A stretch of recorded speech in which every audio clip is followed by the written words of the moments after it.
اهرب لو بتدور على حياة أفضل. اهرب لو نفسك تعيش بكرامة. اهرب لو عاوز مستقبل يليق بأولادك. بس اسأل نفسك الأول، هتهرب على فين؟ مش كل هروب نجاح، في هروب بيضيعك، في هروب بيبنيك من جديد.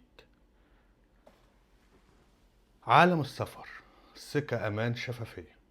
أولا أحب أتكلم في موضوع مهم جدا. أنا عندي عميل من مدينة كوناكري، في بلد أفريقية. تمام. العميل ده جاي بناء عن تجربة ابن عمه، ساعدناه في أخذ تأشيرة عمل. الدعوة تبقى مكتوبة وموثقة في 3 جهات حكومية. طبعا السفارة بتكتب رقم الشركة بتاعتي وبتتأكد من الشركة. ودي خطة السفر بالفنادق، بالمصانع اللي هو هيزورها. هو جاي يستورد سكر، تمام، وجاي بناء عن تجربة ابن عمه ودفع الفلوس الأول. فاسمعوا هو بيقول ايه. احنا طبعا مش اول مره نتعامل مع حضرتك، يعني احنا على طول بنتعامل معاك. انا محمد ابن عمي بيتعامل معاك على طول. عينيا عينيا حاضر. طب انت ما عرفتنيش الفلوس هبعتها لك ازاي؟ لو تبعت لي رقم الحساب بقى والحاجات دي عشان ابعت لك الفلوس. إيه... تمام ماشي. دي الدعوة اللي انت كنت عاملها لمحمد، فاكرها؟ فهو جاي بناء عن عميل سابق، قمنا معاه بالشغل جيد جدا، والحمد لله خد التأشيرة. هو قاعد في مدينة كوناكري، في مدينة أفريقية. هو محتاج دعوة عمل، جاي يستورد سكر. فاحنا عملنا له المصانع والشركات اللي هو هيزورها هنا، والاجتماعات اللي احنا حضرناها له، وظبطنا له الدنيا. الدعوة بتفيد وبتدعم ملفك. واشخاص كتير يعني بيستغلوا الموضوع في الاول. في عميل هوت اردني قاعد في السعوديه، بيقول لي يا عمرو السلام عليكم اخ عمرو، انا جاني رفض بالسعوديه. هو كان كلمني زمان وقال لي انا عاوز دعوه، عاوزك تعمل لي الملف وما اعرفش ايه. انا اردني، هل ممكن اقدم من الاردن بكشف حساب سعودي وترسل لي دعوه هناك؟ فهو كلمني قبل كده، انا متذكره، كلمني من اشهر فاتت. ولكن الناس بتستغلى وبتدفع وبتخسر فلوس على الفاضي. فهو ما عرفش يقدم، هو قدم بنفسه. الشغل اللي احنا بنقدمه بنوفر عليك مجهود، بنتجنب الرفض بنسبة 98%، بنقوم بشغلنا على أكمل وجه. فمعنى اللي أنا باخد حقي بديكوا حقكم. والتوفيق طبعا أولا وأخيرا من عند الله. ودايما عالم السفر شغلها قانوني 100%. تمام. احنا دلوقتي هنسجل، هنبعت الاوراق ديت للعميل. طبعا احنا خدنا حساب الدعوة وخدنا حساب DHL. فدلوقتي بنطبع عنوان العميل، وهنطبع اوراق الشركة.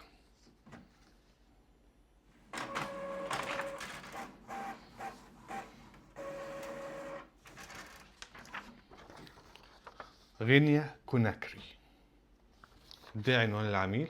طبعا انا ما بقتش اكتب بايدي، بقيت اطبع العنوان.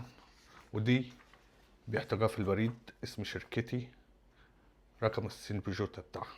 تمام. دي نقطة. فاحنا هنطبع دلوقتي اوراق الشركة بتاعتي.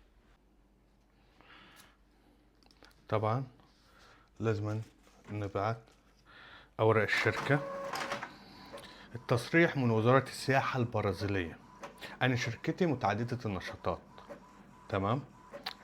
تكونوا فاهمين شركتي متعددة النشاطات، مهاش بس شركة سياحية وشركة تجارية مع الشركة السياحية.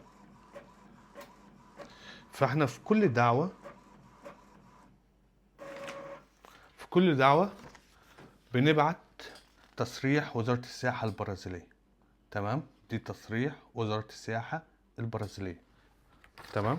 دلوقتي احنا هنعمل الخطوة اللي بعد كده، هنحط تصريح وزارة السياحة، هنحط الدعوة الموثقة، هنحط خطة السفر حوالي 6 ورقات عشان كاتبين الاجتماعات موثقة برضو في 3 جهات.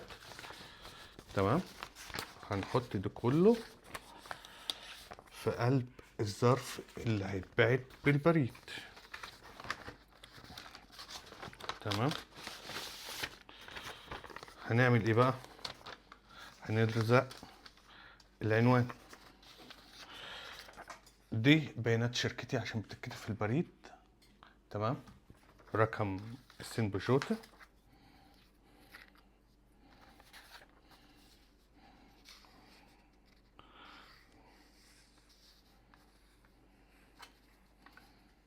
طبعا لازم نلزق الورقة كويس كده. تمام. ونلزق عنوان العميل. عنوان العميل مستغرب منه والله يا جدعان. العنوان مفيش اسم الشارع، اسم المدينة كوناكري. هو العميل ده جاي بناء على تجربة ابن عمه معايا، اللي هو أخد التأشيرة، ساعدناه يعني في أخذ التأشيرة. تمام. طبعا نظبط الدنيا كده. كده العنوان جاهز، وكده بيانات الشركة جاهزة بتاعتي، وطبعا ختم الشركة بتاع علم السفر. تمام. ختم الشركة علم السفر، علم السفر. فاحنا كده انجزنا كل شيء. دي رايح على كوناكري، وده صاحب شركة سياحية في دبي، اخد مني دعوة عمل برضو. تمام. هنختم الجواب باسم شركتنا. فكده ان شاء الله هنبعت لهم الجوابات ديت على البريد. في واحد دفع حق البريد العادي اللي هو $30، ده هيوصل في شهر، والتاني بتاع كوناكري عشان محتاج اللي بيوصلوا في 8 ايام DHL. تمام. هنتكلم في عالم السفر. عالم السفر بتقدم خدمات لوجستية متكاملة: تقديم ملفك للسفارة، ارسال دعوات سياحية وتجارية وعمل، زائد خطة سفر مع الفنادق مؤكدة. بنقدم ملفك وبنراجع ورقة ورقة عشان نزيد نسبة القبول. احنا بنساعد الاشخاص في اخذ التأشيرة. تمام. للغرض اللي احنا كاتبينه في الملف بتاعك. لو فيزة عمل لازم يكون عندك شركة في بلدك او البلد اللي انت ممكن فيها عشان تيجي تتعاقد على صفقات هنا في البرازيل. التأشيرة السياحية بتيجي تعمل جولات سياحية. تمام. احنا عندنا خدمات لوجستية بعد التأشيرة: استقبال المطار، إيجاد سكن، استخراج الأوراق، أخذ مواعيد في البوليس الفيدرالي، زائد الأخوات اللي جايين يولدوا في البرازيل. عندنا خدمات لوجستية متكاملة. أول حاجة بنشوف لك سكن جنب المستشفى اللي هتولدي فيها. أولا المستشفيات الحكومية مجانية 100%. المستشفيات الخاصة بتبدأ من $3000 ل $6000. السكن بيبدأ من $600 وانت طالع. فدي كل الامور احنا ما بناخدش معاملة على الحاجات دي. احنا بنقول لك احنا بنقدم 1 2 3 4 بناخد كذا. تمام. ومستعدين. شركة عالم السفر بتكتب عقد بعد ما العميل يوصل، بنكتب عقد باسم الشركة الحاجات اللي احنا هنعملها. تمام. سواء كانت استقبال المطار، ايا كان الخدمات اللي احنا بنقدمها بنطلع لك فاتورة بيها. تمام. فجايز اسعارنا مش مناسبة للجميع، ولكن اي حد بيتكلمني مثلا على الدعوة، بيكلمني على كذا، بيقول لي نزل السعر. انا ممكن اشيل لك خدمات ولكن السعر ثابت. اصل دي سعر الشركة، تمام؟ السعر ثابت، ولكن ممكن نشيل خدمات. يعني السعر مثلا غالي عليك في حاجة، نشيل لك كذا خدمة من الحاجة اللي احنا نقدمها لك. فدايما احنا بنعمل شغلنا مظبوط وبناخد حقنا ونديك حقك. وطبعا عالم السفر بتاخد حقها مقدم. احنا شركة موثقة في البرازيل. فأي حد محتاج جولات سياحية، جولات اليوم الواحد، أو آه، تقديم ملفك للسفارة، أو دعوة سياحية أو تجارية أو دعوة عمل، خطة سفر مع الفنادق مؤكدة، وكمان بنقدم الملف بتاعك مع حجز طيران مؤكد، تمام؟ الخدمات قبل وبعد التأشيرة. عالم السفر، سكة أمان شفية.